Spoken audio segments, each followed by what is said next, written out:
Dear friends, Melbourne's lockdown number 6 has been extended again and again. Today, there are about 450 new cases in Melbourne. There's no certainty as to when lockdown will end. We have been living with significant restrictions on our freedom for more than 7 months. While there are extraordinary public health reasons for this, it's nevertheless stressful for many and have other costs on our society, like mental sickness and financial situation. So in that case, we can find freedom is sacrificed for better health for our society. We are asked to follow instruction from the government. And in today's gospel, Jesus speaks about following him in his upcoming suffering.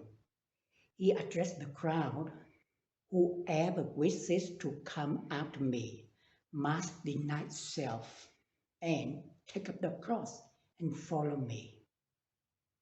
It seems God's call to service also includes sacrifice. A disciple willing to suffer for their vocation speaks a clear message to the world: God is worth the cost. Peter has identified Jesus as the long-awaited Messiah, the one God has finally sent to free the people from bondage. Peter had the right answer: Jesus is the Messiah. But he doesn't understand how Jesus will accomplish his mission by self-sacrificing love.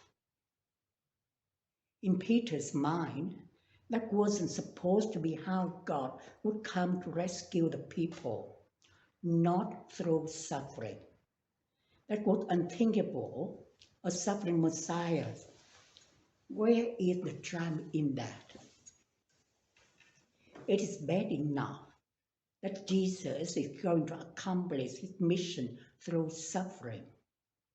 But Jesus tells his disciples that those who follow him will have to do the same. The task he's giving them will require self-sacrifice.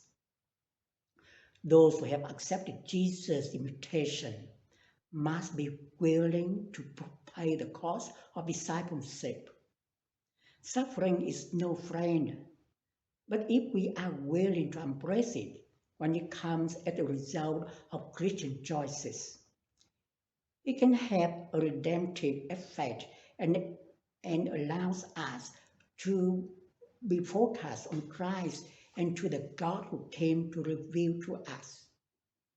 Jesus completely immersed himself in our human condition, even experiencing suffering and transforming that experience into a total expression of God's love for us. What does Jesus mean that if we lose our life for his sake, we will save it?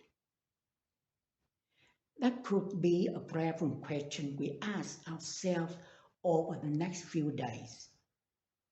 What does being saved mean for me? We know he's not just talking about our physical life. How do we experience in Jesus a deep down life that is not the result of what we own or our state of health, education, social standing?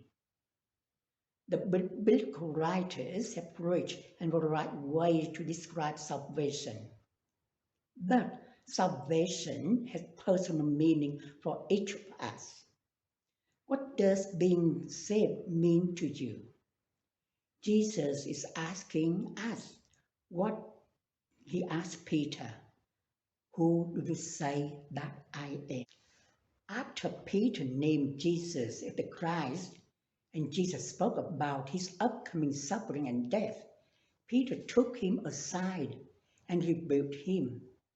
That is when Jesus spoke sternly to Peter in the hearing of the other disciples, "Get me behind me." Peter is trying to block Jesus on his path to Jerusalem, to his suffering and death.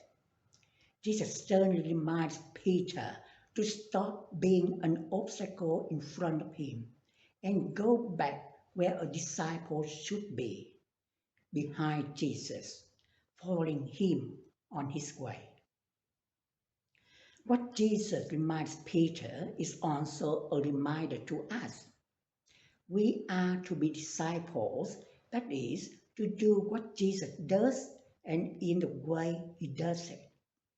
And if we need clarification, Jesus spells out the role of the disciple more clearly. "Whoever wishes to come after me must deny self, take up the cross, and follow me. For whoever wishes to save their life will lose it, but whoever loses their life for my sake and that of the gospel will save it." We invite you to join us on Wednesday at 10:30 a.m. on Zoom for a rosary followed by a virtual cuppa, and on Thursday at 7 p.m. also on Zoom for a spiritual talk, this week by Father Robert, on the subject of reading the Bible. About 10 minutes talk followed by some discussion. Hope to see you then.